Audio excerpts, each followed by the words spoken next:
One of the 807 units that run from North Wales into London,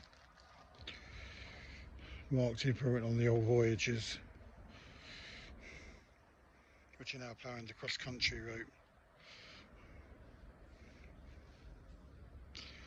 This country does make me laugh. As I say, it's loads to bring in, not full electric. The fire trains are still just for the bi-mode stuff.